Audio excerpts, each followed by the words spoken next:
All right, well, good morning, everyone. My name is Armani XR, and on behalf of the Glitches, I'd like to go ahead and get started with our Q&A session. We're happy to join Nem and Mila, and All on right, behalf of well, the Glitches, it's good me morning, and everyone. my name is Peter. Armani XR, and on behalf of the But Glitches, yeah, I'd like I'll to go ahead and start get with started with our introductions.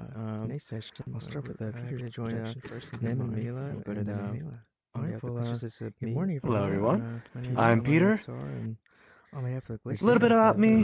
start with I introductions. enjoy this social platform very much. For the most part, I like to explore the world, enjoy various conversations with many walks of life, and I do like to enjoy a little bit of shenanigans here and there. But with that said, we're here to enjoy and learn more about the Identity Metaverse survey that was done by Mila, and really just get into all the interesting aspects that this survey provides. But yeah, thanks for having me. Thank you. Absolutely, yeah. And as for me, my own introduction, I've been in social VR for about I'd say since 2017. I started in Rec Room and went to Alt Space, and now I'm here in VR chat. So I've been spending the majority of my recent time here. But that said, really, it's been quite a journey just seeing all the changes, and through all these changes in technology and social VR, it's been quite the point to see how what stays the same is really us, humanity, uh, and socialization. That's what's been, especially in social VR, the big thing. So really, it's grateful for Nim and Mila keeping track of that, and look forward to seeing what the survey results here, especially getting into the details of that. But yeah, that's my quick introduction. Go ahead and toss it over to Nim and Mila here for their introductions as well. Yeah, sure. Hello, I am Virtual Girl Nem. I am Japanese VTuber writer. I'm in an activity to introduce metaverse culture to many people in Japan. My interest is the what VR people is doing in the VR world because I think that is one of the, how can I say, there should be a hint of the human evolution looking into the culture of real people. So we, Mila, are working on the survey of culture of the metaverse. But for us, getting the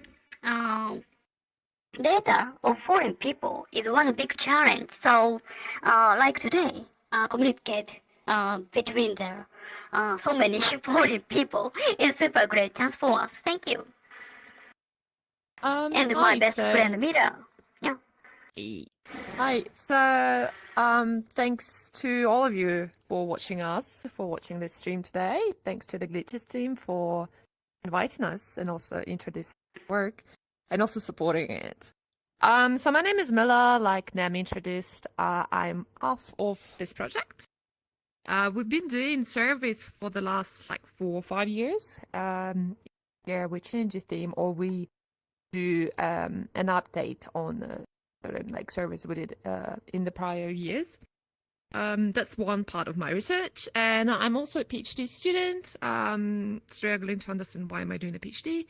And I mainly focus on Japanese for my personal research. So as an academic, on reasons why Japanese male VTubers use feminine presenting cute avatars for streaming and also living in their chat.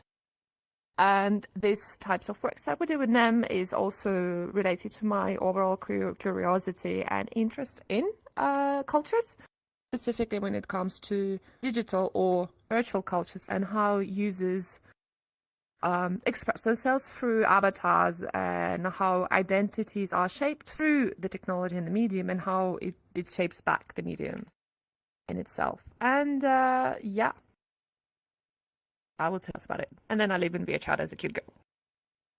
Yay. the best part of it. Woo. Right. Yeah. Yeah. Yeah, that's awesome. I really just again appreciate your time and want to kind of get into the survey and kind of review for our viewers, Mhm. hear what it's about and kind of before we get into questions, just give a quick summary. I know Sure. Mia, that you're gonna get into that for us there. Yes, of course. So, it's a 70-page survey, so it's pretty long. I mean, the report is 71 pages actually. You can read it on Nam's Medium blog, which is for English-speaking users, or on her Note blog, which is more for Japanese-speaking users. You can find all the links by Twitter or just by typing in the name of the survey in Google Bar, and you'll find all the links that you want. It's free to read. It's free to download. That was also one of the goals of all of our surveys, is to give back to the communities. We didn't want to put it under any paywall or anything. We wanted to give back to the people who gave us their time by answering our questions, so that they can also learn more about the cultures and the spaces in which they spend their time and in which they live. They're living. So, identity in Metaverse was originally thought of as a mini survey that was based on social VR survey. But however, it quickly became something that was quite big and that stands on its own, because as you'll see, we did survey quite a number of questions, and it was everything but a mini survey. So we wanted to focus on identity because after having done social VR lifestyle survey 2 times to, notice the differences, the evolution in behaviors and everything, we noticed that the users in our reports forms, they expressed wanting to know a little bit more and some deeper questions. So we thought about doing more a qualitative approach to certain questions, to have people write their answers instead of proposing in a quantitative style, just like read existing questions. And so we managed to collect 1,012 entries to our survey, and that I'll talk a little bit about today. So that's both of us. This is me when I was still young and had some hope in life. Changed a little bit, more grey hair. I will not go through all the purpose, eligibility, limitations, and everything, because I don't want to bore you with this information. But everything is available. We're very transparent in our approaches, how we do things, why we do things, who were our supervisors, who were our official supporters, one of which Glitches.VR, whom we thank, please. And so here are our answers, and as you can see, we had a threshold of a minimum of 50 to choose the number of areas that we could include. So that's why we included Japan, North America, Europe, Asia, except Japan.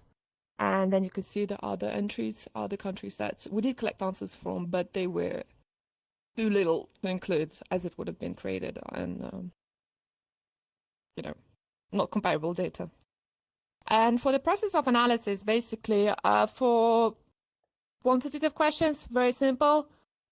Data, visualize the data, comparison.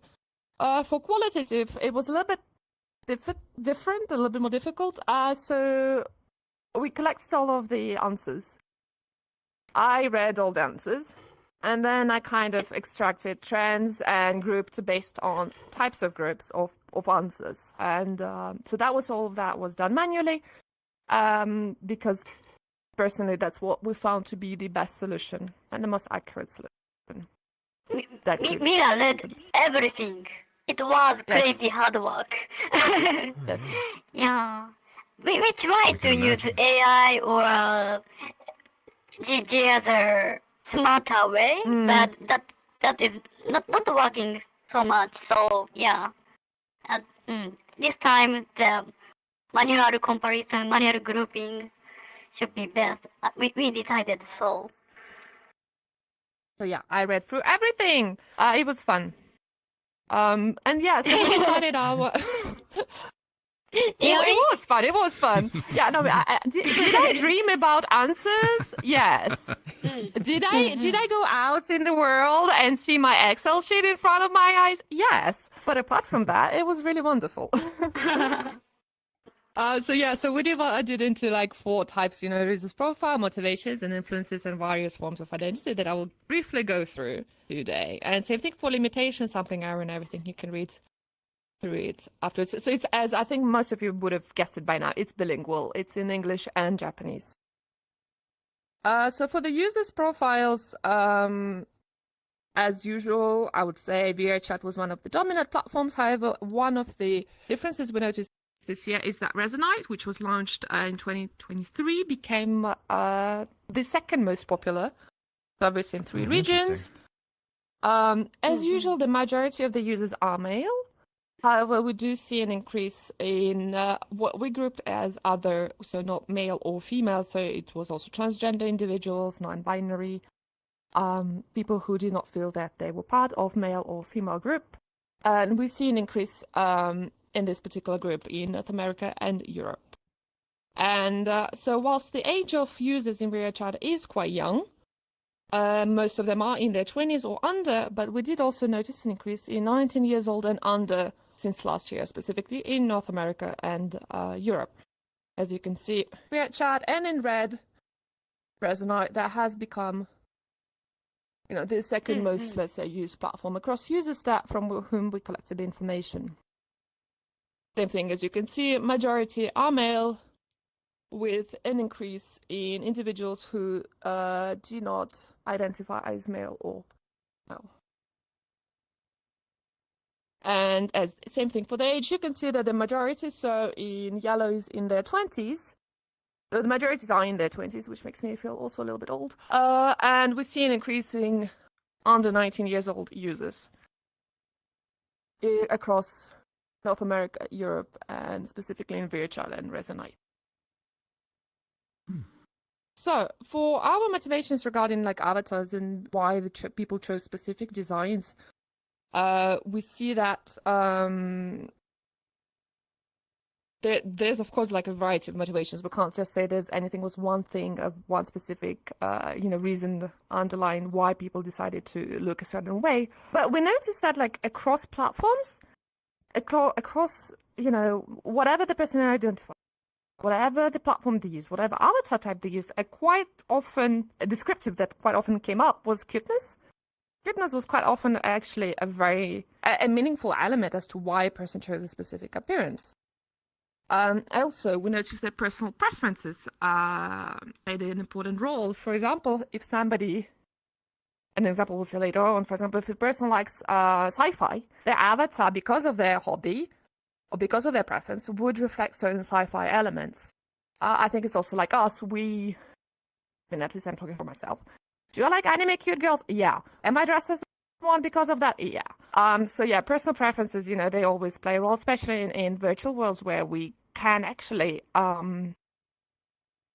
dress up or look as what we like.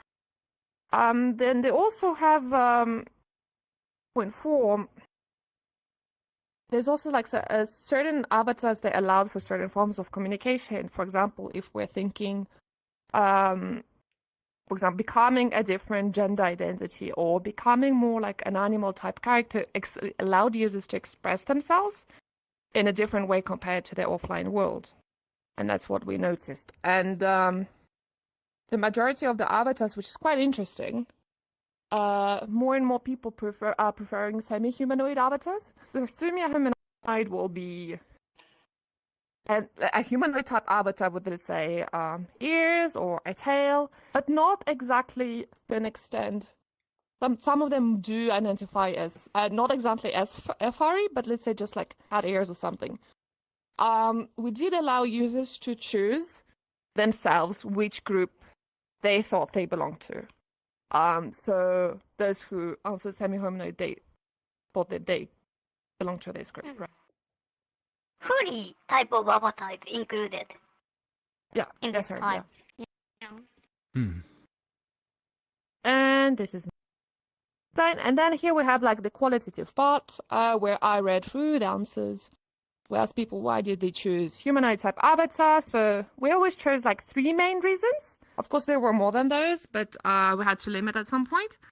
So we always chose like 3 main, and then something interesting that we found was added as an extra. So for a lot of people, it was important to kind of resemble their physical self, to be human, to have this human appearance, or they simply liked the look. But also like the avatar was familiar to them because of it being humanoid.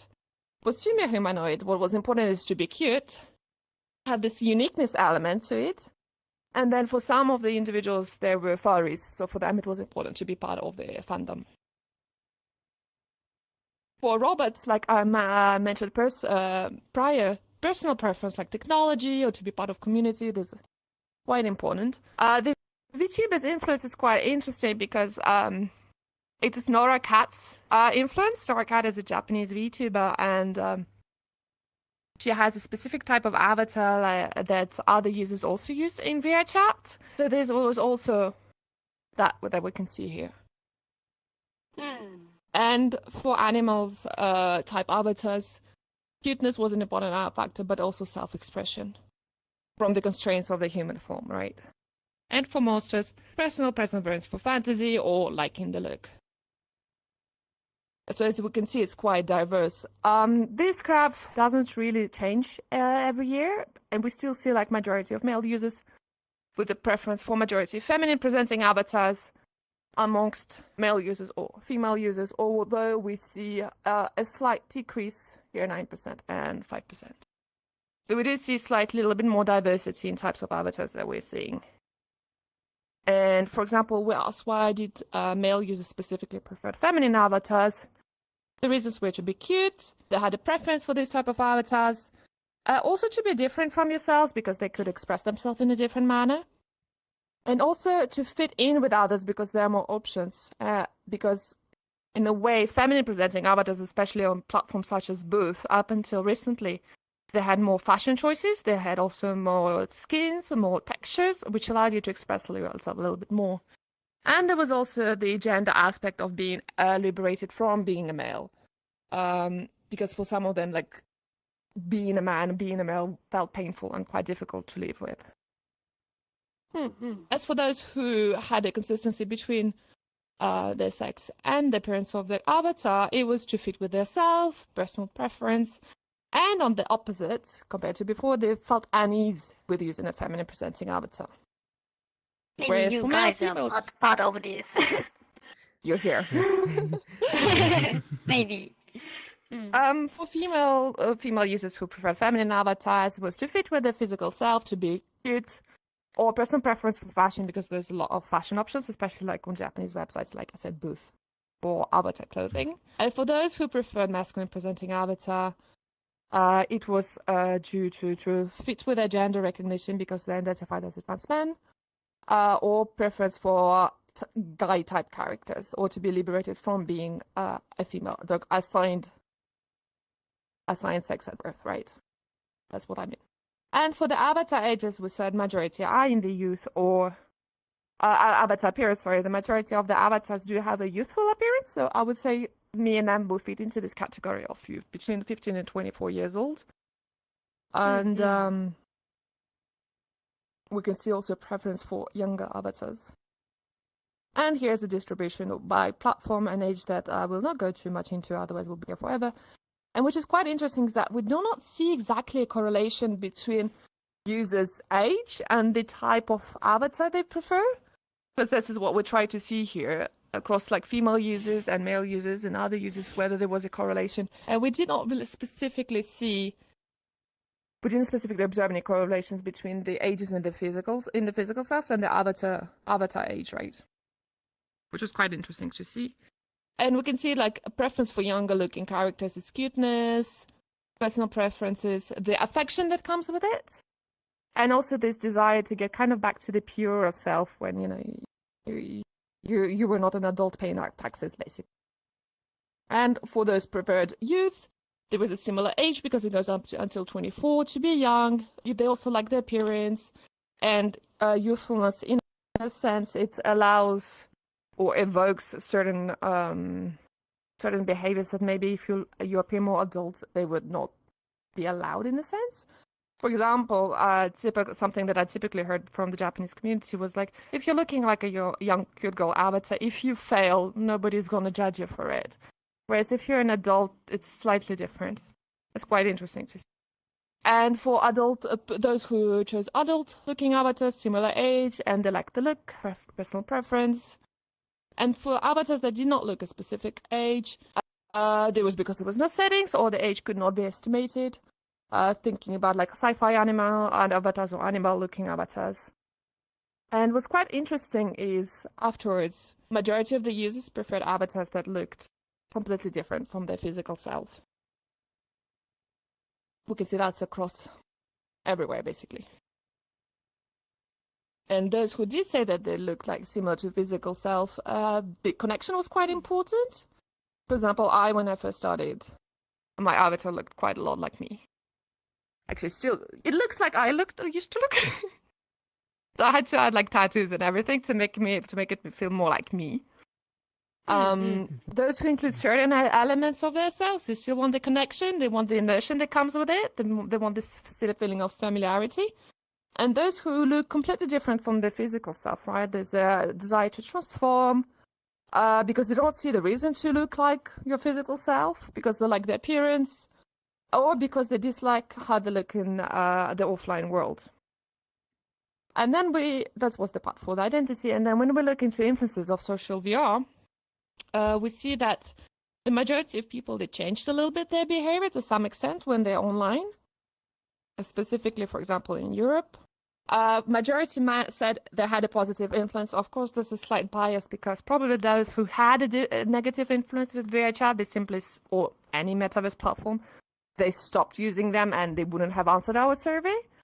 But it was also what's quite interesting is that the negative influence is overall low. And most of the times what users would say, well, I don't get enough sleep because I play too much. So it certainly is a negative influence, but it's because they're having too much fun in a sense. Apart from some other cases I'll see later.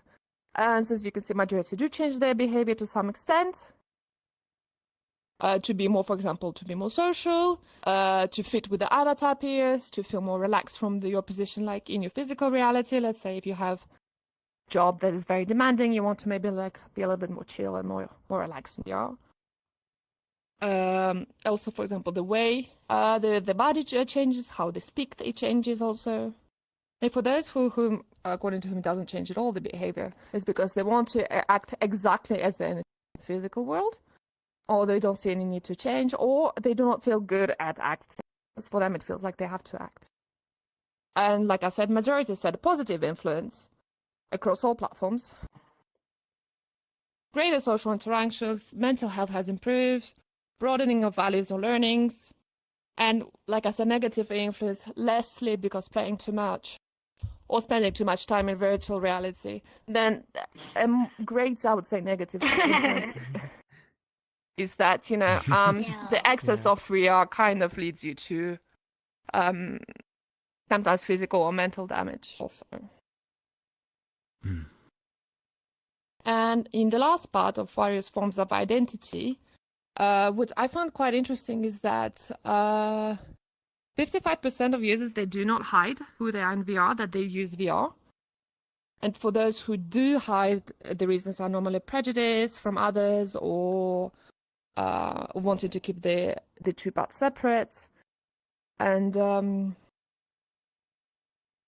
what was also quite interesting is that 39% of responses that they said that they intend to live in the future as their VR self, if they could, also online. So if you see here, like majority, they do not hide, which was, for me, it was quite surprising. Well, not majority, but almost. Right. Because I would have thought this, for me, for a long time, I wouldn't really talk about who I was in VR to my offline friends because majority would not understand. So it was quite actually pleasing to see that's not the case for the majority for a lot of people. And you can see there's also quite similar cross platforms. And reasons why people hide their VR identities, like I said, prejudice, they want to separate reality, virtual reality from physical reality, or fear of others not being able to understand. Personally, I was in the lower part. And those who do not hide, they don't see point of hiding it. There's also a connection between the physical self and the virtual self. And some of them, they want to promote the metaverse. So to promote it, they have to talk about it and they have to talk about who they are. And here in this graph, when we ask people, do they want to live as their VR identity in their daily life? It's quite interesting that 39% they have the intentions to live as their VR identity in the physical world. So we can see once again, apart from North America, where there's a big difference, there's a consistency across platforms and everything else. And for those who said that their VR identity is already their main identity, it's because they feel that VR identity is more authentic. They spend more time in the VR than in the physical world, and because both identities are pretty similar. For those who want their VR identity to become their main identity, because the reasons were because it's their desired self, better self-expression, more fun, and because there are issues in the physical world that pose that. Those who do not want VR to become their main identity is because they want to keep them separate. For them, the physical world is also quite important, and VR is simply a hobby or a game that they don't use the difference. And then for those who use the same identity in VR and physical world, for them, they're themselves, it's the same identity. They don't see it for that reason I need to change or separate, and they enjoy them basically equally. Yeah, that's the reviews from Dr. Junji Oyama, who helped us with the supervision of the survey. You can look through it afterwards. And that's the survey. I went through it very quickly. If you're interested in certain parts, please have a look at it. I really kind of zoomed through it very quickly. But yeah, Okay. Yeah. there are a lot of different parts. Nice. And it was the first time we did qualitative answers and qualitative questions. Because we felt that we needed this kind of a deeper understanding that we could only get by asking people to write in their answers and what they thought. Yeah, can we move to the avatar appearance? Yes. Avatar appearance.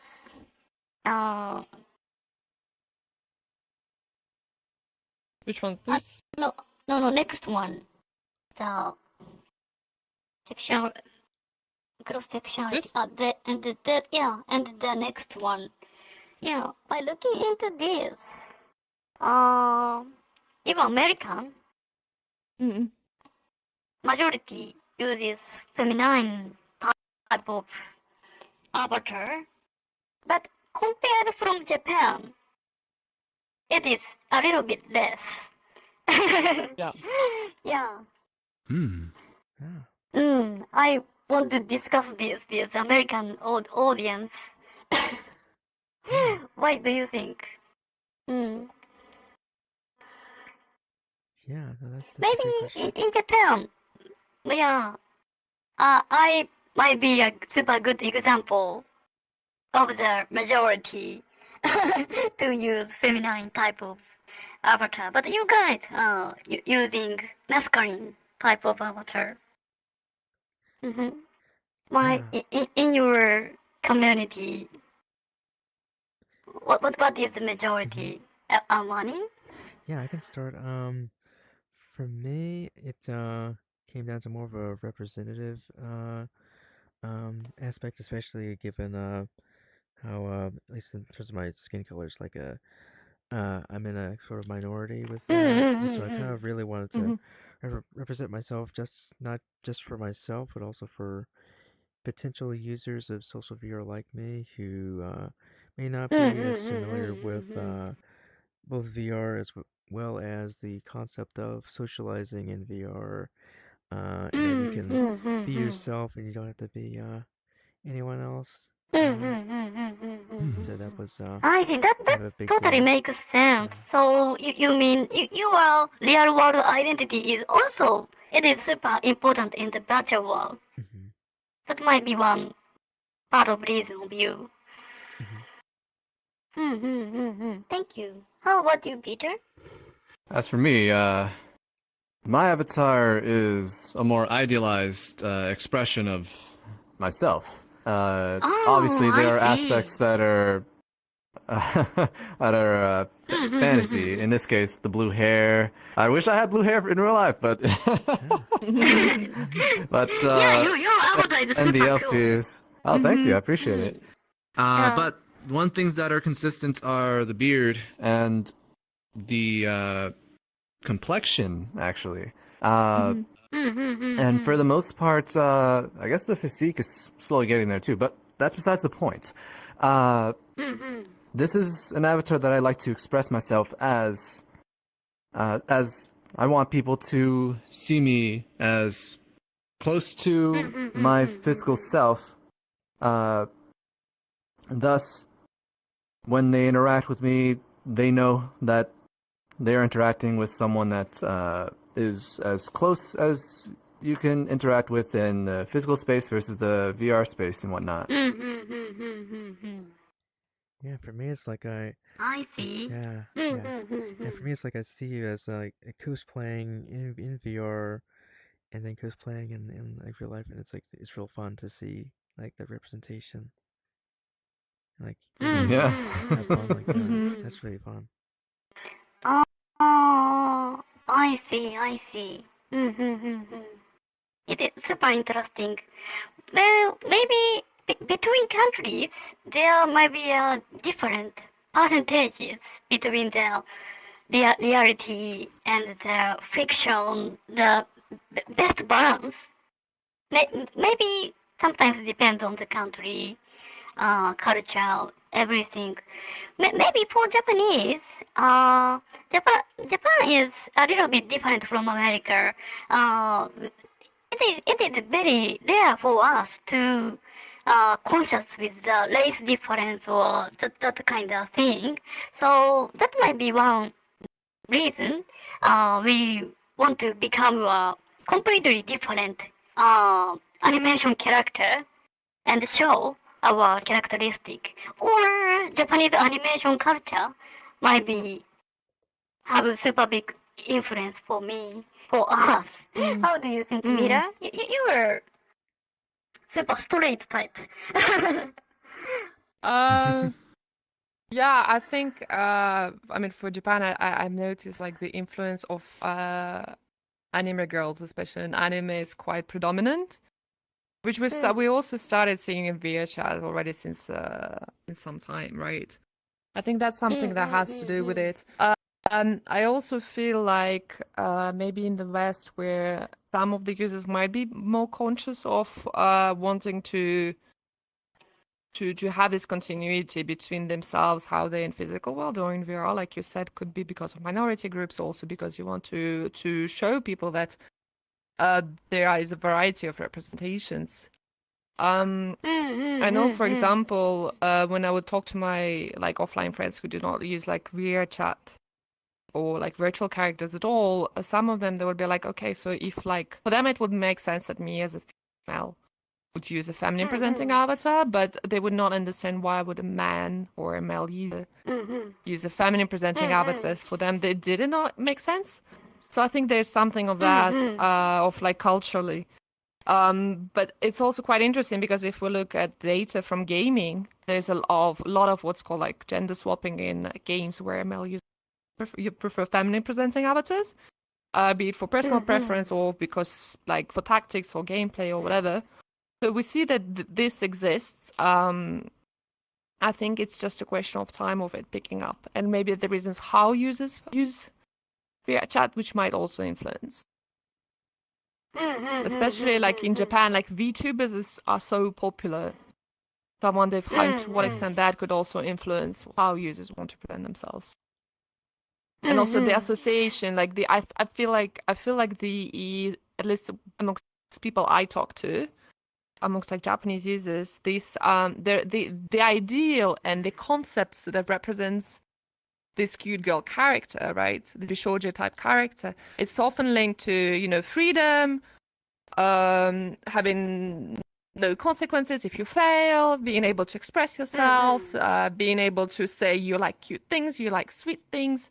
And also this kind of idea that you live in this kind of space of kind of outside of certain social constraints, sociocultural constraints of how you should behave, which makes this type of character so interesting and valuable for certain people. I feel like maybe in the West we do not see a young cute girl character in the same manner, which makes the desire maybe to become her a little bit lesser or different, maybe.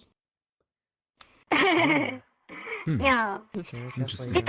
Between us, the expression of the identity is completely opposite. Yeah. Mila is super straight type, and then this tattoo, there is also a tattoo in her physical reality body. I need to add. I added my leg recently. Same one exists. Yeah. But in my case, I am completely opposite. I am changing everything and expressing myself by kawaii. So in the virtual world, and this might be one possible background. There is some small difference between American and Japanese people. American, this is not a super big difference, but Japanese tend to hide their real identity. I am also doing so. My real family, real friend doesn't know virtual girl name. That is super important for me because if someone know me in the virtual world, I cannot I cannot become virtual girl. It's very tough, right? But I assume, Wani, you are not hiding your real face even in the virtual world. So It's very, yeah. it's very close to who I am in real life and stuff. But yeah, So Peter, I'm more on half and half. half and half. Okay. Like, for the most part, anyone that I meet in VR, some of them I meet in real life and do a meetup and interact in a physical reality. But there are some people in my personal life that are not aware of my overall how do I say this? My identity in VR.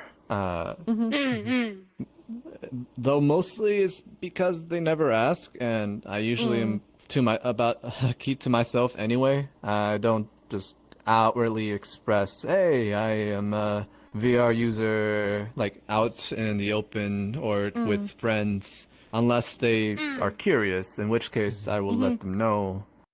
And very much nonchalant about it. Nothing grandiose. But with that said, it is interesting to hear their insights or their overall perspectives of what they think in general. And for the most part, at least for the people close to me, they're like, good for you. That's great. And they don't really delve further. yeah, I feel like I'm like the most, I guess, open to sharing like my VR explorations or VR kind of identity in real life, just because I want to introduce more people to VR. So it's like it's fun to try to bring people into that. It's really tricky to try to get to explain in the first place what how it is in here. So one way I try to encourage that is to like bring myself as much as I can in here, and yeah, it's and by the way, timing. How you enter the VR world, that might be super important. Who you enter with also. Oh, that's Yeah. I wanted to jump into Important. Yeah. oh, good. Go ahead. Yeah, I wanted to jump into the glitches questions, but I wanted you to finish. You wanted to say something as well. Yeah, I just wanted to say identity is, of course, important for everybody, but yeah, this, yeah, this is very first things for humanity. Now we can started to design the identity of ourselves. This is yeah, super big uh, impact for humanity, I believe. And yeah, and yeah, this kind of difference is super interesting. Uh, Someone want to be completely different person. Someone want to be updated version of yourself, or someone want just keep the same identity. This is yeah, this is showing what's the importance of identity of ourselves and the difference through their nationality. This is a super big finding, I believe, in this survey. Yeah, that is what I wanted to say. Sorry, go ahead. Oh yeah, I agree. It's like a lot of what I saw in here too was very validating, not just for like myself, but as well as who I've met here in social VR and getting to understand their viewpoints. So it's again, I'm grateful for your analysis of this and arranging this interview or this survey. I'm sorry. Yeah, Yeah. I really enjoyed it. I was gonna jump into the questions. I was let Peter ask the first set of questions, and then I have a set of questions on Okay, behalf of the sure. glitches, and then Mm-hmm. outside the glitches, we have some Mm-hmm. viewer questions, and then after that, I'll hop into the Sure. live chat for questions they have as well. But yeah, Peter, you can go ahead with the first question you Alrighty. got. This one was partially answered during your presentation, but guess I wanted to go a little bit more into it. But like, I guess my question to y'all or to y'all is, when and where did the idea come to do a survey like this one, or at least in general? Ooh, wait, do we have, I think we have the screen, yeah. So our very first survey was actually this one. We did it during COVID, and back in the days, we focused on VTubers, and it was like, how did COVID-19 accelerate virtual communication? So now there's an increase in users who decided to become VTubers. And then we were like, hey, that was in like 2020, right? So yeah, 5 years ago. And then we were like, hey, we want to know more about social VR. Let's do a survey about that because we collaborated together. We've known each other since 2019. And Nice. yeah, I got into her DMs. I was like, I love your book. Can I have a PDF, please? And then she sent me a PDF, yeah. And here we are 6 years almost later. And yeah, so we decided to collab on that because we loved working together. And we did the social VR lifestyle survey. It was our first one. And we learned so much from it. We found the whole process super interesting. The feedback from the community also, and then doing everything around it. So then we had the Korean version done in 2022.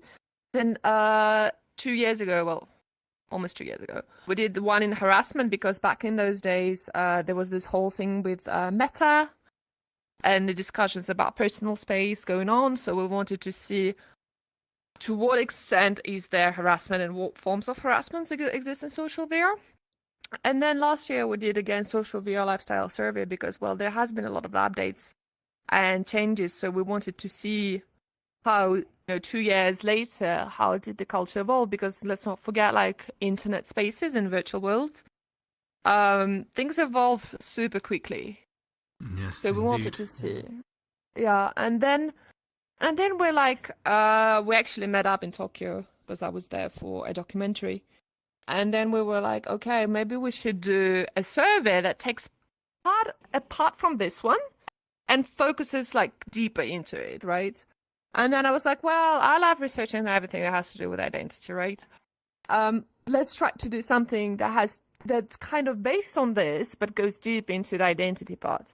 So some of the questions are from this ones, for example, types of avatars and, the basic user profile is consistent across. But then we went a little bit deeper into identity, and that's what we decided to focus it.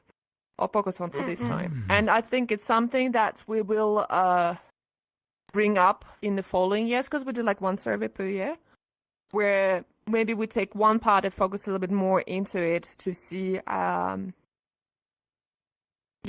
get more information, to understand a little bit better the identity, because specifically with like qualitative answers where we can collect information from users in their own words to understand a little bit better things. So yeah, that's the evolution of the whole process. Yeah. Alrighty. These surveys are all basically quantitative survey. Yeah. And in the quantitative survey, we can just know the percentage of the result, but we cannot know the background, actual reason, actual culture, everything. So we did this new survey focusing on the qualitative approach this time. That is one more reason. Alrighty. That actually will lead to my next question, as a matter of fact. As you've mentioned, you've mostly just been doing quantitative surveys, and then recently just did, for the first time, a qualitative survey. I guess my question to y'all is, how long did it take to arrange these survey questions? Because I'm sure that must have taken a bit. To design the survey questions or to analyze them, or both? Well, actually, that'll be the question after. But yes, to arrange and create the questions in general. So we did that. Is not super long, but this time it was super hard. Go ahead, Mila. I'd say it took us maybe a month or two, but it wasn't constant work. We would go on and off about it because we have our own lives. But what was quite challenging was, first of all, choose questions that were meaningful enough without having to ask a follow-up question. Because asking follow-up question would have required also analyzing that data. So the struggle was, how can we reduce the number of questions without losing in meaning? So that took some time. Then, since it's a bilingual survey, it's not that easy to translate because the meaning had to be consistent across the two languages, and what words implied had to be consistent across languages. So we had to think a lot about how do we formulate the questions so that they can be translated, and that if the translation would mean the exact same thing. Without being a literal translation, because that doesn't work. So that was also quite challenging, and it took us some back and forth. I mean, it wasn't like an internal process. We did, I think, jump on one Discord call, I believe, to decide how to finalize the questions. But basically, the way we work, we have like an Excel sheet. I wrote down some questions I had.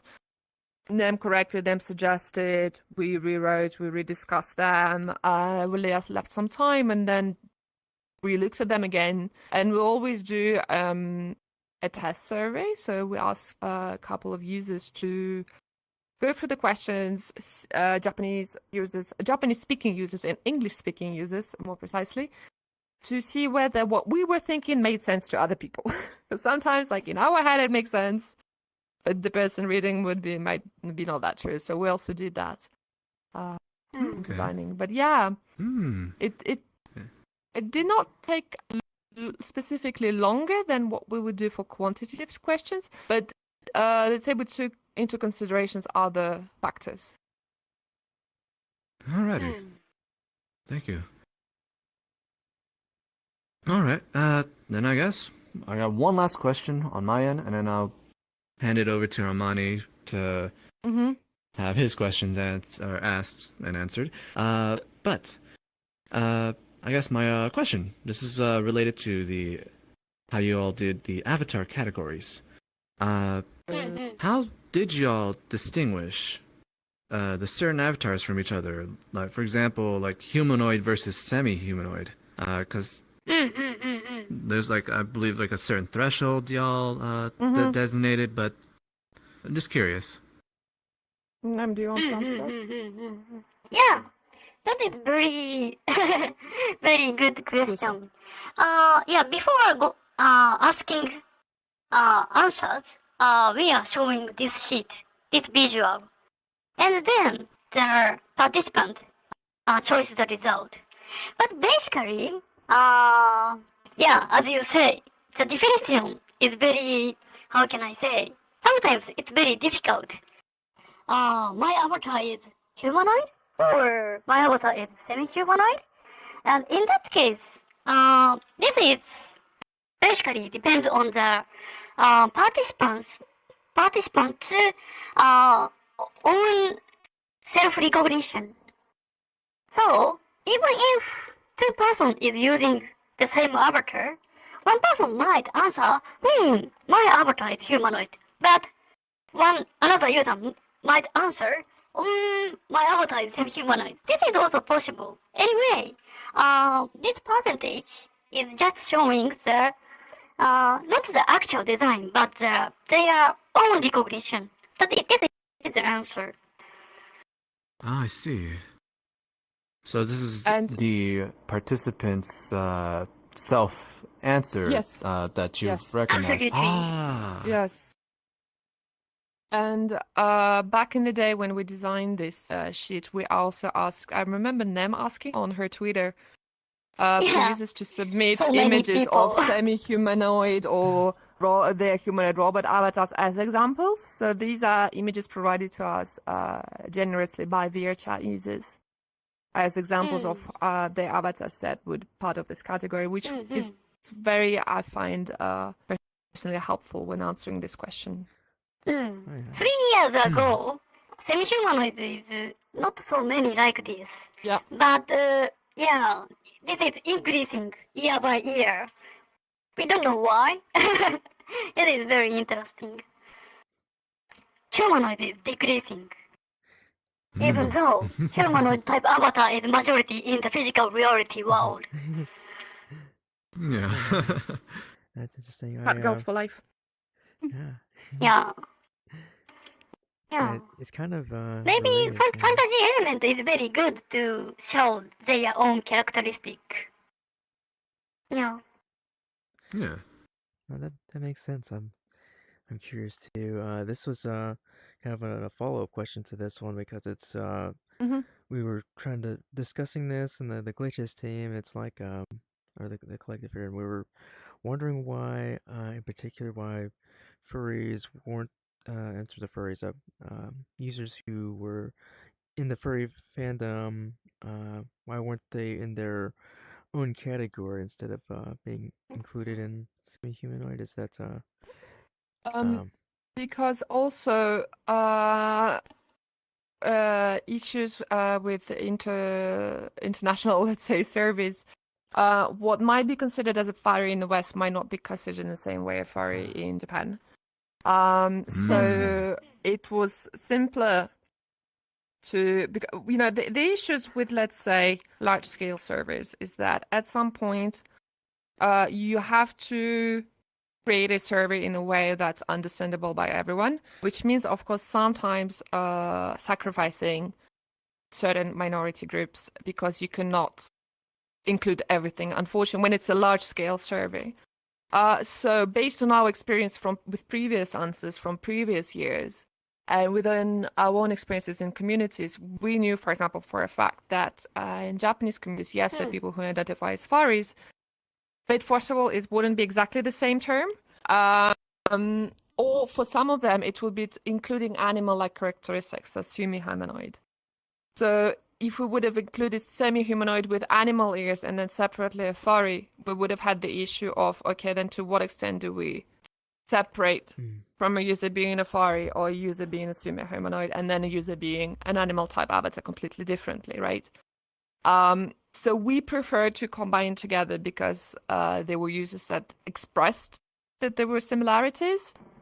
And because it felt that it was an option that would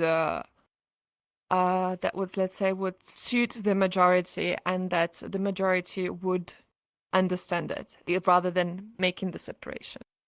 This is Maybe one yeah, of the most difficult difficult. Yeah, topic. Yeah, to investigate the avatar culture. For example, furry is a combination of human and animal, right? But the percentage depends on the culture. In Japan, less animal. How can I say? Animal level 10% or 20% might be majority. But in Europe or American, animal level 70% or 80% might be majority. And yeah, we are calling all of them simply furry. But in reality, there are so many different percentage groups. And yeah, and the name is also different between countries, so complicated. So we are categorizing all of them in semi-humanoid. But recently, semi-humanoid is increasing year by year. So at this, maybe in the future, there will be we need separation. to, maybe, we're not sure. Oh yeah. We will also have to, as the category increases, as Em said, the way we proceed with certain questions, we also ask within the communities their opinions and what people think. So as we see, there's an increase in semi-humanoid avatars, and as maybe in the future, Nem said, there will be possibility to create a different category for furries. We would have to speak with users from Western communities and also from Asian and Japanese communities to see how would that look. Because like that it's cross-cultural, so how can we use categories that would be, a user in China and a user, let's say, in the States, and another user in I don't know, let's say Thailand, would be able to understand it and say, okay, yes, this makes sense, this is that. So this is like, those are some type of considerations that we would have to look deeper into to make this separation. Yes. But since this wasn't the main focus of this specific survey, we capped it as last year, but by adding in that semi-humanoid also includes furries, and even the term, in English it's furry, in Japanese it's kemono. The implications are slightly different of what it means culturally. Kemono. So, yeah. yeah. So those were some considerations that we had to take. Yeah, this is a very sensitive topic actually. This is related because this is related to identity. Well, for some person, for some kemono, for some furry person, I am furry, but the others are not furry. Well, some kind of this kind of separation is super important for themselves. So, at this moment, we couldn't find a good separation. So we are combining everything. Oh yeah. That Very well. yeah. That makes sense. It kind of really gets into my next question too, because there are all sorts of different terms in the survey, and you mentioned this too about in the limitation slide. I think it's the seventh slide, talking about um, the language bias, and I'm curious too in general about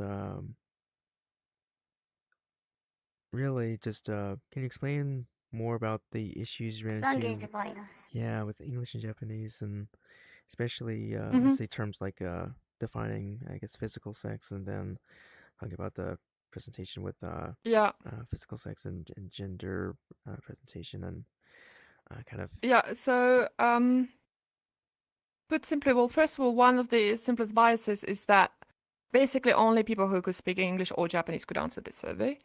There's only two of us working, so we could have done it in French, but the French-speaking community of VHL users, they do understand English, so we kind of, for the sake of the length of the survey, we kept two languages, which was the easiest, and which two languages that we both understand. So there is this bias. So of course, somebody who does not speak of any of those two languages, they cannot answer our survey, or if they're using like an online translation tool, that could hinder the comprehension. Those were one of the biases. Now, of course, like we shared this survey on our Twitter, we shared in Discord groups. We asked for our supporters also to just sit down here, to share our survey, which by doing so, we tried to limit also to the bias of who would answer us, because of course, like if we only send that survey to people in our own communities, that will also create a certain bias. So we tried to limit that as much as we could by asking our supporters to share the survey.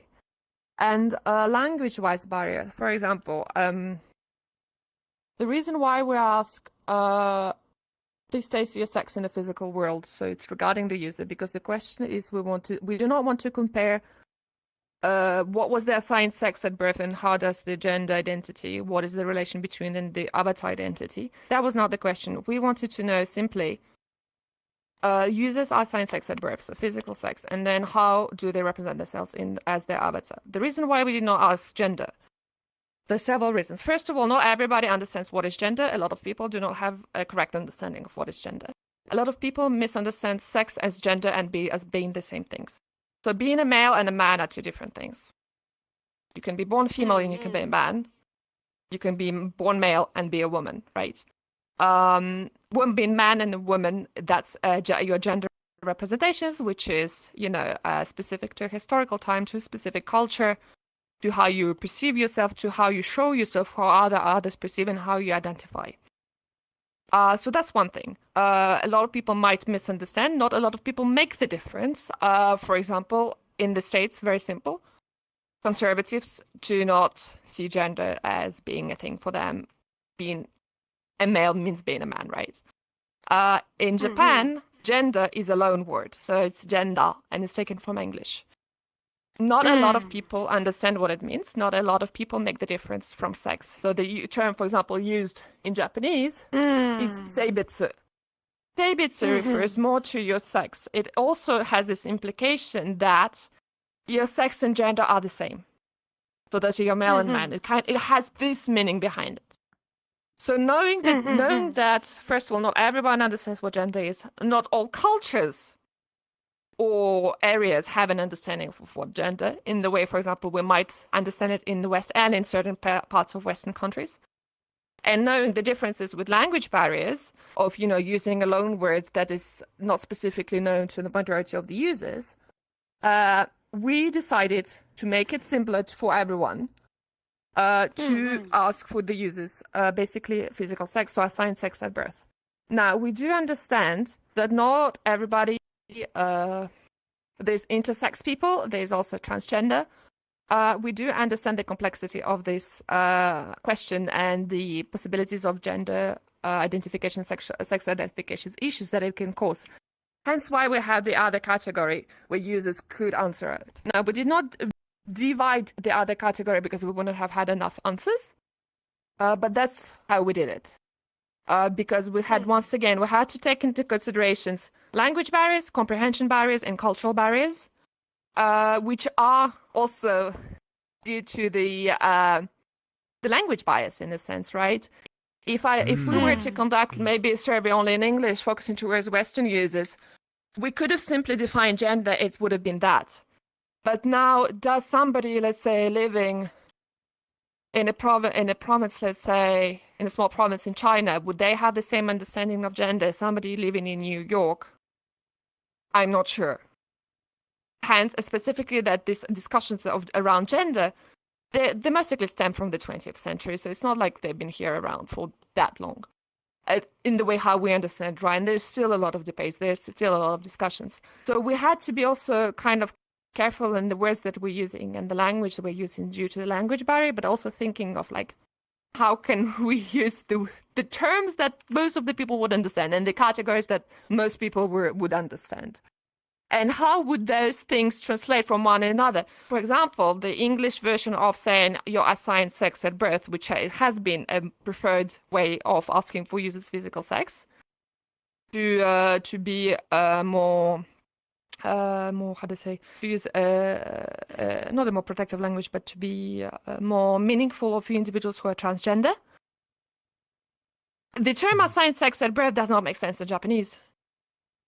And using the different terms in Japanese has the issue of, okay, so you're not asking the same question. one asks for, say, assigned sex at birth, and the other would ask for physical sex, right? You're not asking the same question, so the translation is not the same. So there was a lot of those discussions of how can the meaning be kind of understood by everyone. How can then between translations both mean the same thing? Because you can't ask one thing with one term in one language, and then a different term that kind of means the same, but not exactly. So those were like the let's say the certain limitations due to language and to the fact that it's a large-scale survey that doesn't focus on one specific area or one specific region. Sorry, I talk for. No, that's I forgot to complex, breathe. yeah. I forgot to breathe again. Yeah. I don't know if you want to add to that. Topic. Yeah. Do you want to add something, then? Yeah. Oh, no, that's perfect. Yeah. Yeah, it's definitely Yeah, complex. language difference is very super complicated, as Mila explained. Yeah, yeah. For you, American, Mhm. you guys know the meaning of sexuality and gender, but going to the other country, the how can I say definition of sexuality itself is completely different, and yeah. So this is not a super straight translation. We are both uh, uh, speak Japanese and English, so we can try to translate, keeping the original meaning through languages. But adding more language might be super close to impossible. I think. Yeah, that's definitely, again, just really complex challenge with that. And how you're able to do that, it's definitely have to make some choices. That's really really important. Yeah. It goes into my next question too. If you go back to that slide on the respondents, I think that was that one right there, number Yes. yeah, that one. My next question is just about more of the statistical significance and what you found for, in particular for the other category, how much did statistics, I guess, play a role in leaving certain data like that in and out, or um, was protecting users' identity once the sample size gets that small? Was that also kind of a factor in like removing that data or like omitting it from this survey? Or can you get into uh, more about that? And I have some follow-up questions, but The thing is, I do not remember exactly the number of answers, let's say, of people who said they identify as transgender in category other. But given that there was a threshold of 50 answers minimum for answers to be included, it would have been below that, and then so we would have had to lower than the numbers for everything else, which would have made it slightly questionable in terms of comparison. I'm not sure you can compare the answers of. Well, we already have the issue, which is an existential issue of having a lot of answers from Japanese users and less from Western communities. Like we discussed that before. There's also this thing like in Japan, let's say we should call on Twitter, a lot of Japanese users will answer. In the West, I've noticed, at least with English-speaking persons, it's not that straightforward. We also see that we have a majority of male users who would answer, and so you have lesser females. So there's also already a question of like comparison between like a huge percentage of the population and smaller ones. But then let's say if you start comparing, as an example, to 20 transgender individuals here, you have a greater than question like, okay, so are we going to be saying that the 20 that are going to be said that answer this as factual truth? I mean, everything is not a factual truth. It's not a comprehensive study of the whole population. But that's what goes with quantitative surveys. You cannot include the minorities' answers because of statistics. That's basically that's the nature of the thing. We could, as we see that there is an increase. Once again, it's an evaluative type of survey, right? As we see, there's an increase in category like other, for example, in America and Europe. We see that more and more people I do not identify as male or female because we had, for example, I think 1 or 2 answers from individuals who are intersex. It could be an idea to open the category and to add others. As we see that to include for this minority that is starting to be, I won't say less of a minority, I'm still a minority, but let's say the number of answers we collect is bigger, which could make sense in the future as it will open up. But I mean, this has to go with statistics. It's the same thing can be said about the age, the category of, for example, 60 years and above is one category in itself of its appearance, right? We cannot have deep qualitative answers to quantitative questions. That's not how it works. We cannot also start comparing 800 answers here, saying that we mentioned that the threshold was 50 answers prior, and then using like 10 answers from a different category to compare. In qualitative answers, we do share them, but it's only in instances where we did find the answers interesting or because it was slightly different. But otherwise, it's like we mentioned here. There was a threshold that was chosen to reduce the sampling error to the max that we could. And that was the motivation behind it. Not sure if I answered your question, though. Anyway, in America, the other category is increasing year by year. So, yeah, this might be transgender community in America is increasing. Possibly. Anyway, so yeah, in the future, and this is also occurring in Europe. So maybe in the future, if we get more answers from our other category, that might be, maybe we can distinguish them with one another category. Maybe. It's a similar discussions as how we discussed regarding furries. At some point, because let's not forget that adding a specific category here and there implies that when we're analyzing those answers, they're also separated by those categories, right? So we also have to think about whether an additional category hinders the overall survey or it adds to it. And this is nothing personal. This is in the end, it's a question of how can we present a comprehensive report to everyone. Let's also not forget that these reports are made I mean, of course, they're made for VHR users who understand it, but they're also made in a manner and they're presented in a manner that you can show this to somebody who has never used VHR, who doesn't know what it is, with their idea and the hope that they can understand and they can learn something more about it. Which implies, once again, in a way, simplifying certain things.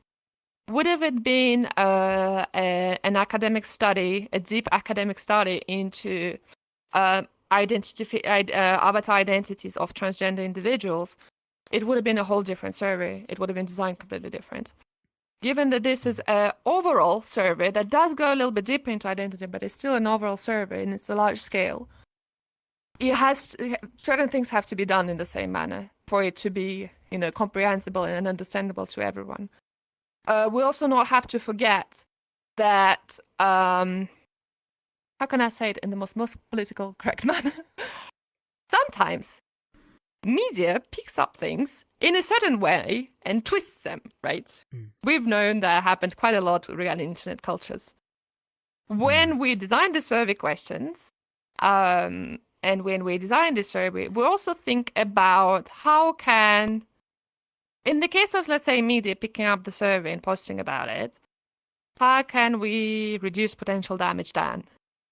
Great. Of course, we do not hide any answers or anything, but we also present things in a manner that will be the easiest for people to understand. And that even if all of a sudden, let's say, a journal article completely misses the point and misunderstands it, by having the slides being sufficiently clear, at least we can hope that the reader can make critical reading and understand that maybe what's being written is not exactly correct. So that's also something that we have to keep in question because, for example, our survey was published on Japanese newspaper, in print and online. It was shown on Japanese TV. It was talked about during Japanese documentaries. So we, knowing that already happened with our previous surveys, we kind of keep it in our head of, okay, we should not be using terms. And this is not regarding transgender individuals or anything. It's regarding everything, the overall survey. We should not be using terms or going into specific questions that might be a little bit murky or might be misunderstood, so that it does not then in the end, result with a negative, basically, publicity to the whole community just because like the media will pick up something that will, it's more sensational, right? So that's also the thing. So, and unfortunately, by doing so, it kind of makes sense. You have to kind of flatten things, which goes with this type. For example, when I do more academic research, I have a different approach to this. But this is a general survey, so this also has, kept in mind. I think I did a very roundabout question, and also sorry about that. That's great. Yeah. It's all very complex, and it kind of answers the second question too. Although I'm curious, like how you feel about and this gets into the last question we have from the glitches. For the kind of the omitted data, or not the omitted, but the data that you chose, it's do you feel like kind of frustrated at least by the statistical part of that, or are there answers that you wish you would have been able to present that because of the statistics can really do that, or do you feel that you've done the most that you could without through the limitation? I'd say, for example, I would have loved to include all of the categories in the qualitative data. Unfortunately, there's only two of us. It would have been way too long. It would have been made the whole PDF, I think, like 300 pages. So yeah, I would have loved to include more because there were more categories, right? So yeah, so of course there's this little kind of frustration, but we had to make a decision, right? We choose, okay, let's always choose the top 3, right? So I would say that. What else? That I would say that was like my kind of. I wasn't frustrated with answers or anything, because in a way it kind of made sense. Did I feel I can say it wasn't that much of frustration, but I felt that it sucks in certain situations. For example, when users wanted to change the identity because of certain issues in the physical world, and it kind of makes me pissed off regarding like our society in general, that we're not accepting of everyone as who they are. But that's like, it's not specific to the survey. It's like my own stance on. Yeah, we live in capitalism, great. But that's like my overall frustrations with society, not related to the survey. But otherwise, for me personally, there were answers that I was like, yeah, that makes sense, and then others I was like, okay, that's super interesting. But I would have loved to have more, also questions, qualitative questions. But I think if we would have had more, we wouldn't be doing this interview, but because I would be still analyzing them. So that's also, that was like kind of like, there's only 2 of us, so we have to think about like what can actually we do in the manner of not having a severe anxiety attack afterwards. I'm saying that as I'm going through medication. But yeah, so there's were the things that were kind of like also like personal, let's say, limitations on my side. And then do you feel like frustrated by certain questions that were omitted or not answered or anything? So sorry, what was the question? Sorry, I think, Armani, can you ask again? Sure. Maybe question to them. Yeah. So the question I had is just in general about how you felt about the things that you couldn't put into the survey, whether that's for statistical reasons or maybe for timing reasons. Are there answers you felt like you would have wanted to show that you couldn't for any reason? Sorry, reason for what? Yeah, for the questions in general, and for the survey in general, are there uh, certain answers or certain responses from the survey takers who you were frustrated that you couldn't include for statistical reasons or other reasons? And I guess how do you feel about what you couldn't include in the survey? Sorry, I couldn't catch. Sure. Yeah, could you? How do you At that feel? point? The question is, we could not include certain questions, or we could not include certain answers due to, because we had, for example, limitations of a minimum of, for example, we only showed 3 main answers here, right?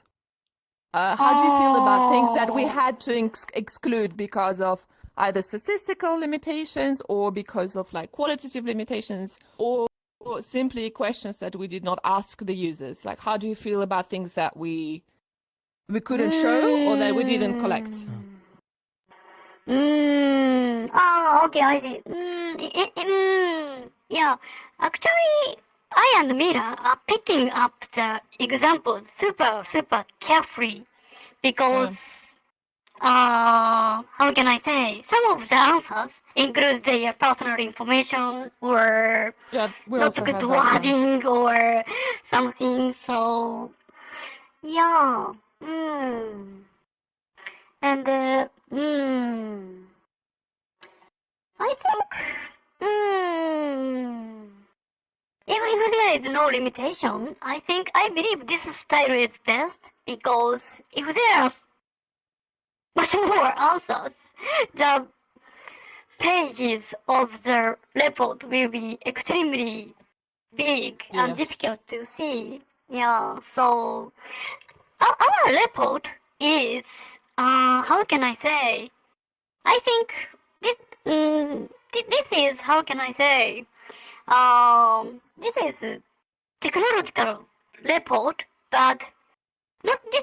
This is technological report, but this is report is not only for technology people. I want all the people to see this report. So this is a reading, not only the report, but this is reading. So even if the person has no chance to use VR and they doesn't know anything about VR, but even so, this report, I think this will result in some insight for them. Oh, VR people is living like this, or something like that. So this report should not only be the technological report, but also this is kind of interesting reading for generic people. So from the perspective, this kind of level should be best, I believe. So that depends on the person who reads the report. Yeah, thinking about our target. Our target is not only technology people, but everybody. So from the perspective, I believe this grouping way should be the best at this moment. Yeah, that makes sense. Yeah, like Jen said, we had Yeah. some answers where, although we asked people not to disclose their personal information, for example, when they mentioned the state they're living in or a specific community they would interact with, a specific name, we omitted using them as examples by trying to, limit to the most as we could. Although, I mean, ourselves, we never collected like user data in terms of their usernames or the emails or their VR chat names or anything like that. We never collected that data, and we did specifically say that they should never disclose it. There were still instances when I was like, maybe somebody from the same community, if they were to read it, they could guess who that was. So we tried to also, when we were choosing the examples, to be very careful with that. do the most that we Mm-hmm. Yeah. I think we need to remember VR people is still super minority in the world, and yeah, if something occurs, all our culture will be broken by physical reality world, maybe, and yeah, to avoid that kind of bad future, I think understanding each other should be the best way. That is the one of the purpose we are showing the report with this style. Yeah, this is PowerPoint presentation style, and this is very good to present like today. Or yeah, this is available on the smartphone viewer. It's easy to see, right? So yeah, for the perspective, from that for that kind of thing, we are showing this report. So if our power is infinity, we want to show more with more style, comparative technological report with 300 pages or book style, more style. Anyway, but we are only two. So yeah, we are showing this is the best way we believe. That is Or, answer, Interesting. I believe. Yeah. Yeah.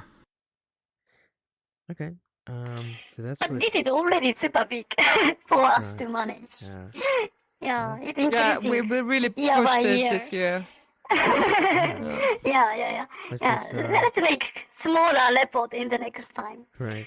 Yes. Hey, Kat, Should how be. many? This is too much hard.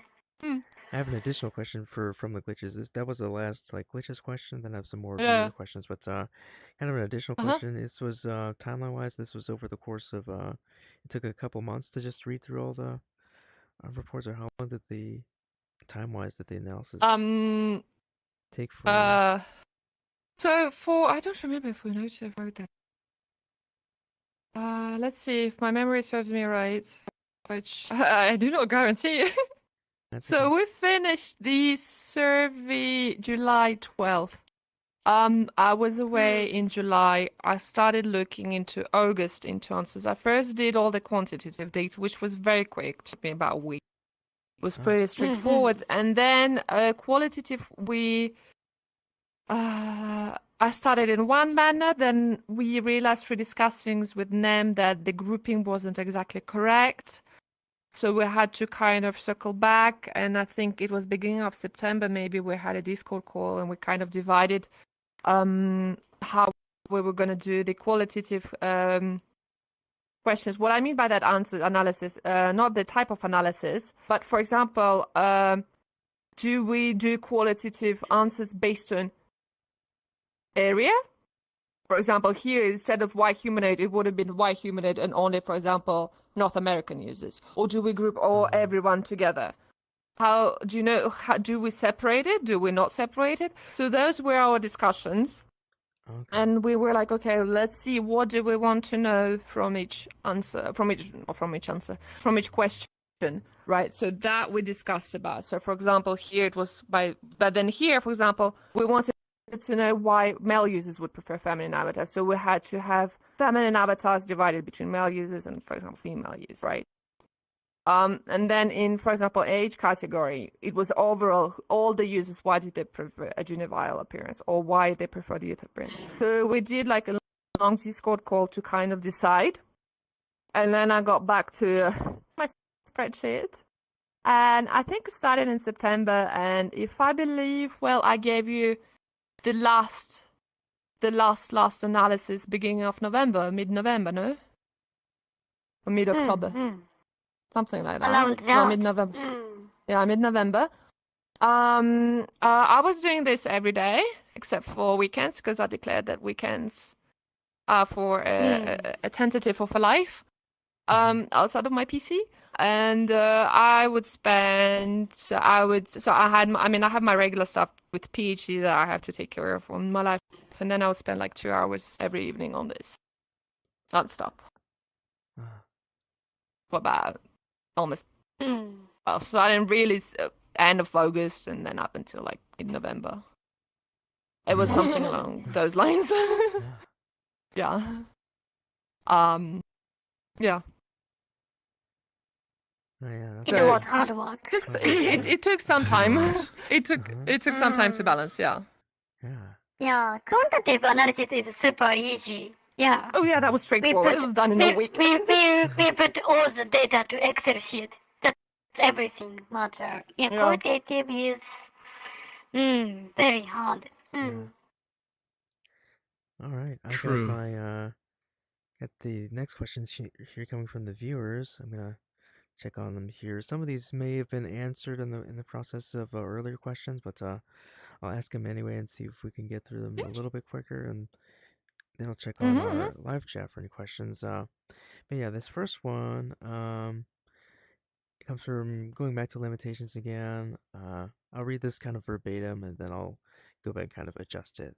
But the question is, do you think the limited scope of this survey and biases from that could also potentially limit the authenticity of the results or limit them to the reflection of the platforms themselves instead of examining the communities? Or is there a concern there about limitations influencing in that way? And I can that's the reread point this. of limitation. I mean, the point of limitation is not the limit. Authenticity, we can question what is authenticity. I mean, this is not, how can I say, we could potentially begin to claim a form of authentic answers or a fully comprehensive survey if we survey all of the users of all platforms. Which for us is just impossible. Hence why there are limitations. And the purpose of mentioning the limitations is to explain to the users, well, first of all, I mean, we only surveyed 1,000 users. I think we can all agree that probably it does not include the answers of everybody due to the scope of it. We did our best to promote the survey the most that we can with our supporters to include the most, walks of lives of users who would answer it to gather the most data that we could. But that's limitations will always exist and biases will always exist. And I think it's difficult to talk about authenticity because if we want to start talking about authenticity, we can question to what extent were users being honest or authentic in their answers. And the moment we start doing that, we can never end. But how can I say? There will be always limitations to the point, especially in surveying communities or groups, if you don't survey the whole population. I think it's a wonderful thing that the population of all different platforms that we have here is not limited to 1,000 users. That would have been a little bit sad. But the more answers we gather, the more, different opinions we can discuss because we would have the data. And for that, it would be lovely if more and more users answered our survey to, expand the knowledge and what we gather. So, yeah. Oh, yeah.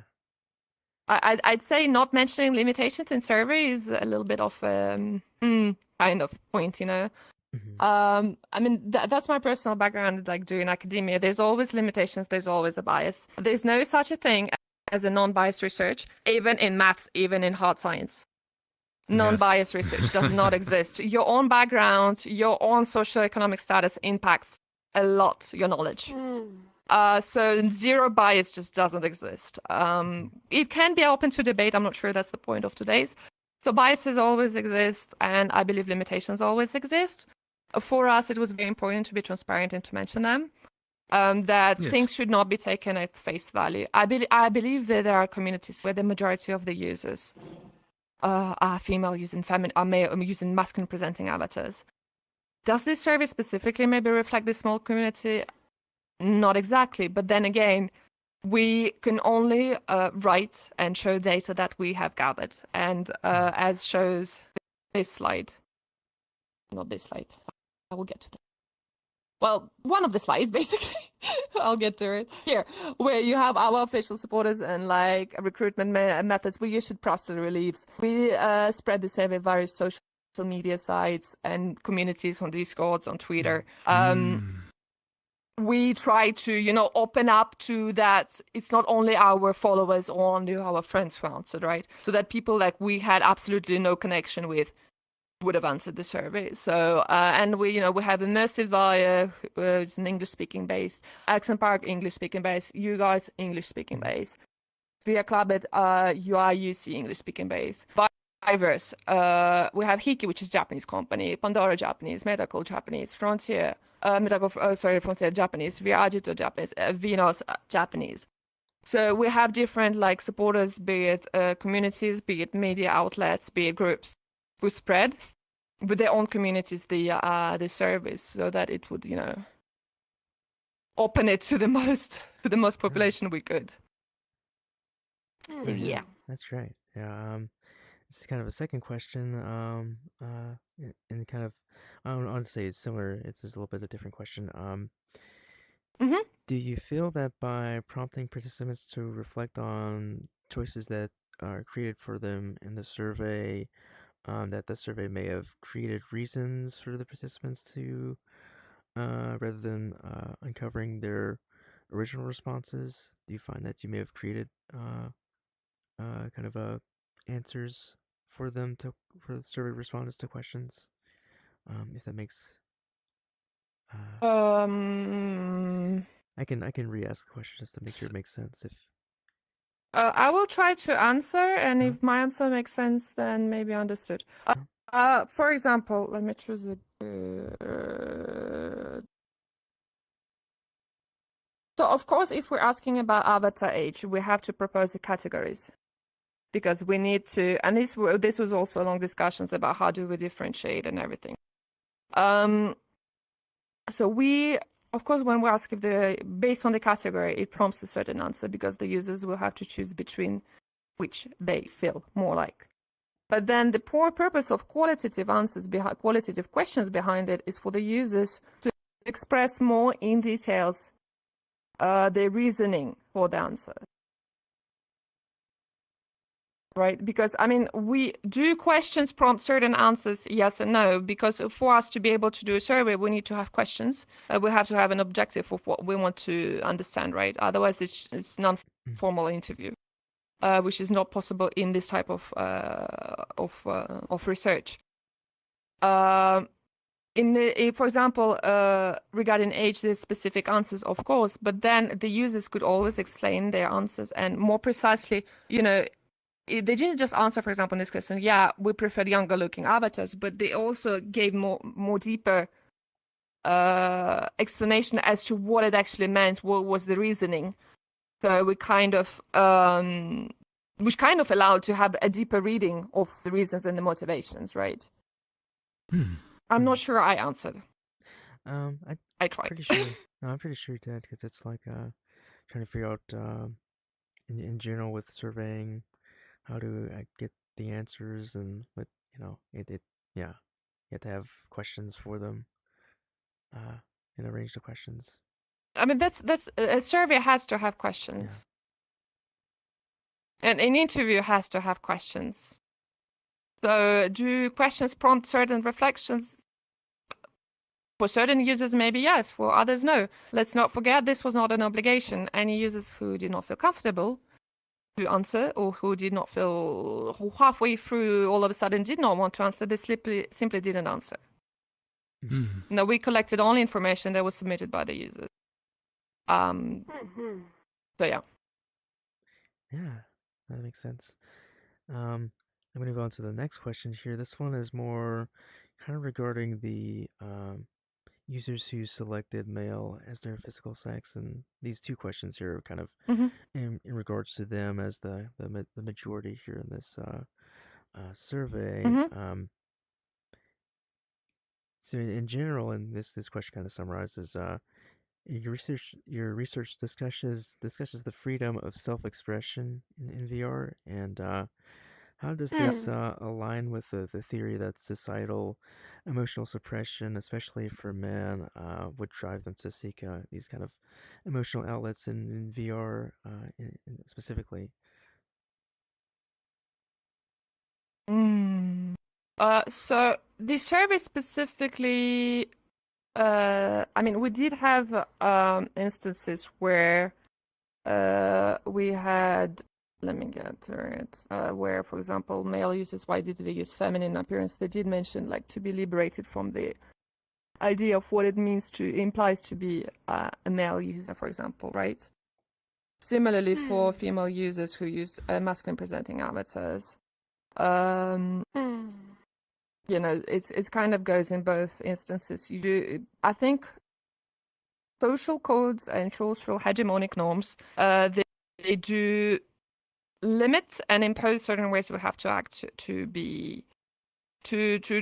achieve a certain level of, let's say, comfort in a sense in society. We do know, because if you do not act a certain way, you can express yourself, but it does come with certain implications, which can be, reduced, possibilities of maybe even work or acceptance from the outside, or even like instances of violence being targeted towards you. That's, I think, the issue with our societies in general. The virtual worlds, they are new in a sense, but it is a continuity of internet, and we do know that in online games, this desire to also sometimes portray characters that were completely of a different appearance, or even non-human or elf or whatever, sometimes could also come from this desire not only, to be better at a game or for tactical reasons, but also to kind of escape this social constraints of life. Something very similar, fantasy books. A lot of people identify with certain characters. A lot of, for example, me as a female reader, I identify quite often with the morally grey male characters, because it's something that I just cannot be in my daily life, right? It's a kind of escapism, but it can be like in a negative and positive manner. And I think we do see it here in virtual spaces, but it's not something new. It has existed for long periods of time. It has preceded technology. Think of just like books and poems and everything that preceded theater. I mean, Shakespeare had so many roles. They kind of questions the hegemonic gender norms and expectations. So yeah, I think it just demonstrates that hundreds of years later, no matter the medium, no matter the space, no matter the culture, the hegemonic norms do hurt certain individuals and societies and cultures. Not sure if I answered. I'm so sorry for my answers. I sometimes go into roundabout. No, this is great. No. It's good. Yeah. In order to that, I think avatar expression has, how can I say, two aspects. Avatar is sometimes identity expression, and avatar also has the aspect as a fashion, and the balance depends on the person. Yeah. In my case, the weight of the balance as the identity is super strong. And for example, in these answers, number 3, this is absolutely related to identity, to be another person in the virtual world. But for number 1 and for this one, yeah, because they have more options. This is fashion reasons. So the balance depends on the person, community, everything. So yeah, the variety is shown on this report, I believe. And I would also have to say that we should not think that the virtual world has found a way to, surpass and go beyond the gender binaries and the fact that we judge people based on their appearances. No, we still do that. We still judge people based on their avatar appearance. We still judge people. There's still 11 I cannot speak anymore. You have to conform to certain expectations, right? And for example, just just this to fit with others because there are more options. This shows clearly, you still you're using an avatar for different appearance to you, not only based for your male use them presenting avatar, but then it's also to fit with others because others are using the same avatars and you want to be part of this community. So then you have to use a similar avatar to be part of this community. So we still see that, we're humans. We all, by changing the where we express ourselves, we are not going to have a completely different mentality. There's going to be some links. So we still see that, this virtual space did not exactly, let's say, completely deal with the issues of the sociocultural expectations and hegemonic norms. They're still reproduced differently to different extents, but also in the virtual space. Oh yeah. I'm saying as I'm using an avatar with a micro short, but hey, sexualized appearance, who? Yeah. All right, this is the last question here, but before I ask it, I wanted to make sure for any of our viewers here who want to put any questions for the live chat, I was going to give them a sort of heads up to put them in the live chat, and I can get to those here. We do not bite. Yeah, and we got about 15 minutes here left, so this is the last question. Then we'll have some time for any extra questions as well as reflections here from all of us. But yeah, this last question here, again, it's kind of in the same category as asking about users who've chosen the physical sex of male in the response. Would you say that those users in the survey exhibit behaviors that reflect certainty and dominance, or would you say they've exhibit behaviors that are more of curiosity or inclusivity? I have to admit that I did not pay attention to that. Not in terms I did not pay attention to that. I cannot think exactly of examples. I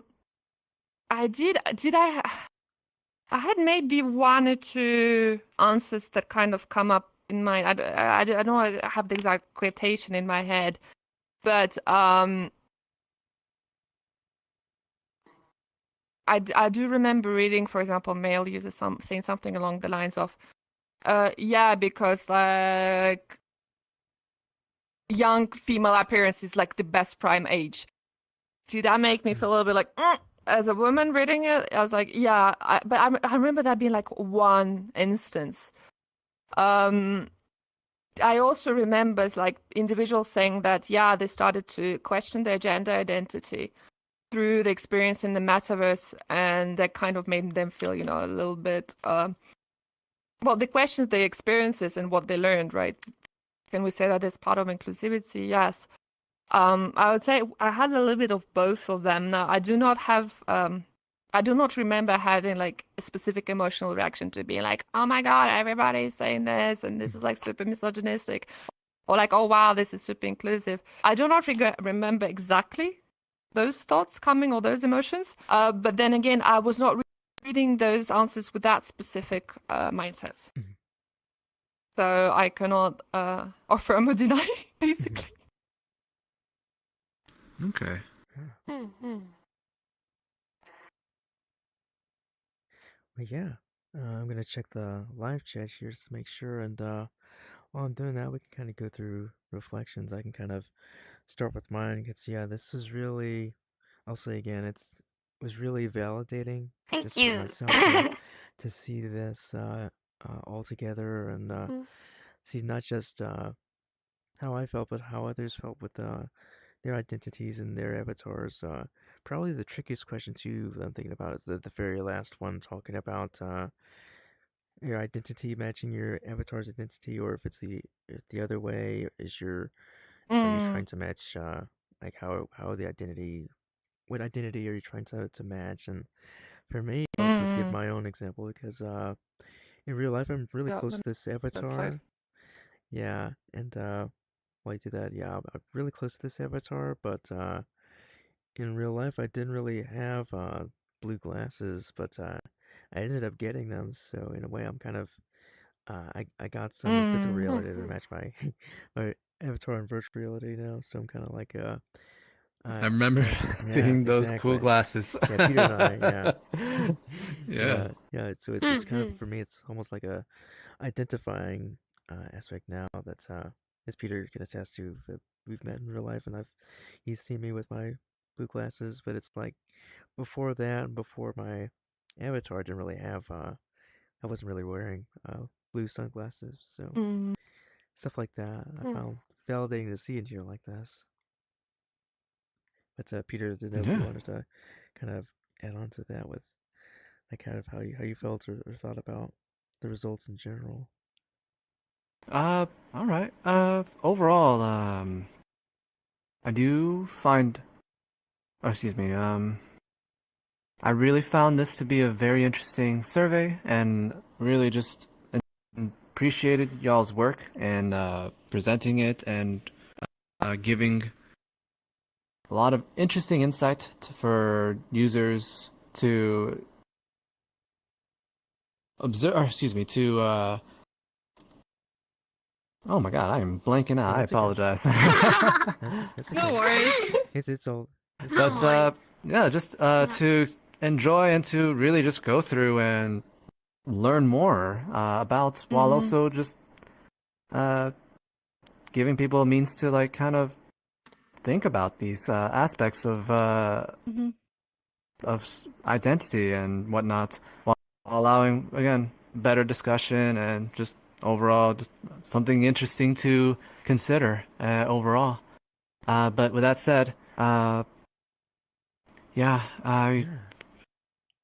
I've had a lot of fun, interesting experiences, and really just learning more about like how people express themselves over the years on this platform, and Mm.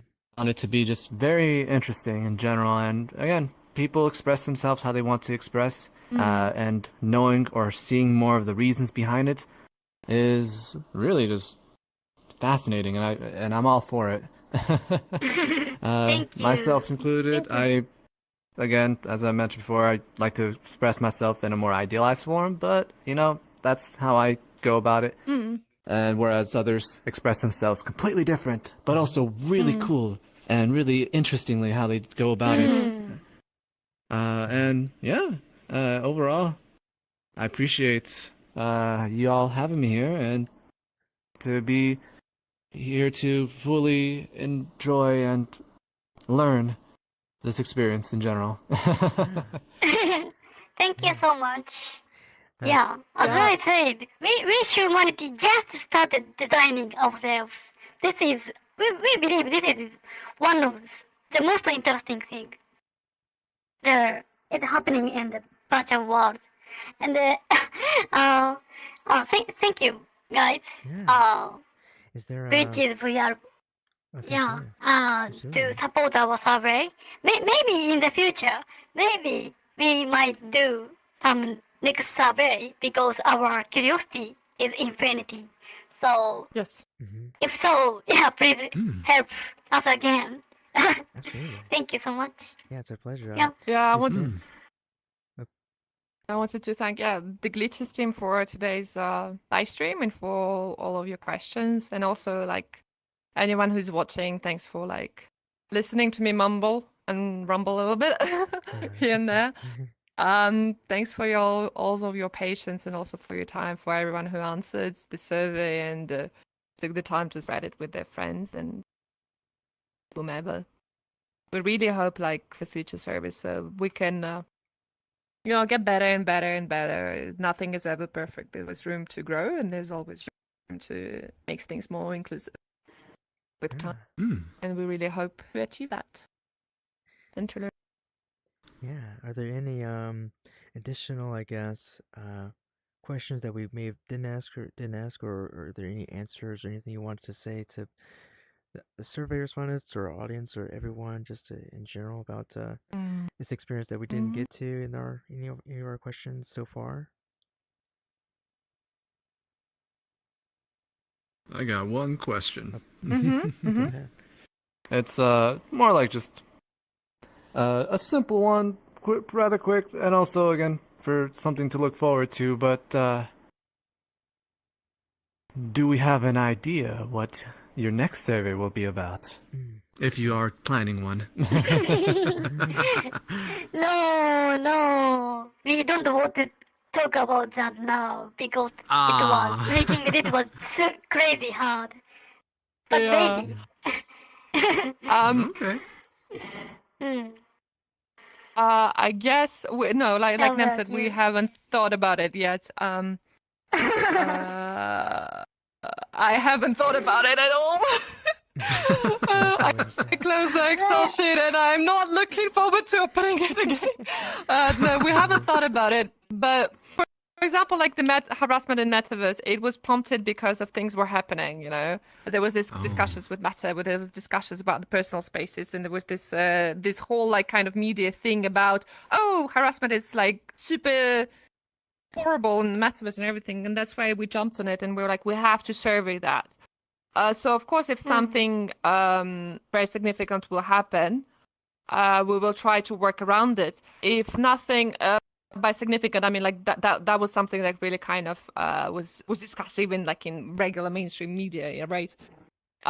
We'll see how will things will go. We're only January. We do start working on our service around May, June. So we still have some time. For sure, if we have some suggestions from watchers or people who follow us or people who can email us or whatever, or from other communities who worked with us or even our supporters, if they have interesting suggestions regarding things that they have noticed and that they feel like a survey would be worth of, I mean, everything is worth of value when you investigate it to an extent. But let's say that what could be interesting could benefit everyone from knowing more about it. For sure, that's something like we do not have the obsolete knowledge about everything in VRChat or Resonate or whatever. So we're always very open and welcome to any feedback and to any suggestions. And of course, like we will examine them, and then we will see like, okay, we can definitely see maybe not a full blown out survey, but like maybe a mini survey with like, you know, a couple of questions. Like that's something that I think could be possible. It's like up to what we see. One possible idea. I mean, we have so many ideas about the. Do you guys know phantom senses? When your avatar is touched, you sometimes get the feeling, right? Yeah. I smell pizza you when I see pizza. Great. I actually was talking about that with some people the other day. This phantom sense is called VR kangaku in Japanese, and all the community VR people say they feel this kind of phantom senses. So and I have a big interest on this. So this might be possible. Could be potential. Next theme where we will look into what kind of feeling we are feeling and what kind of feeling is that.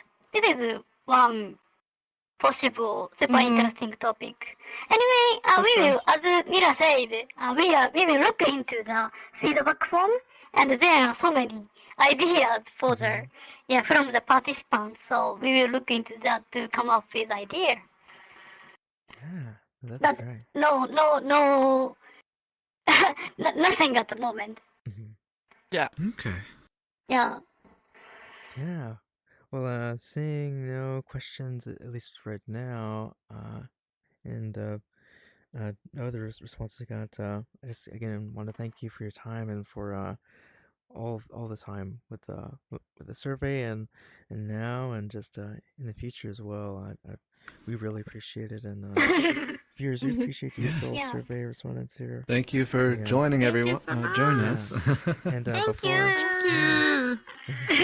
before I Yeah. close, I want to just also say in the Medium post, which I'll put in the bottom of this page here, we'll have the link to the Medium page as well as the link to the feedback form where you can enter in more responses that you have, or as well as questions that you have. Yeah. Yes. Yeah. This one. No, this one. Yeah, and we can also accept different questions as well as feedback that you have about the survey. So again, we really appreciate it and appreciate your time as well. The comments are open, so if you have any questions after this video is live, I can relay them to Nim and Mila. But yeah, thanks for your time. We don't bite. Yeah. Y'all have a great day. Bye. Bye-bye. Bye bye.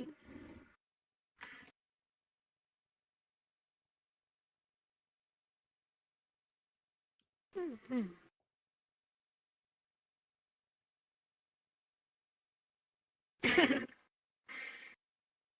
アルマーニア頑張って I've 操作 stopped してですね。 the stream, so we're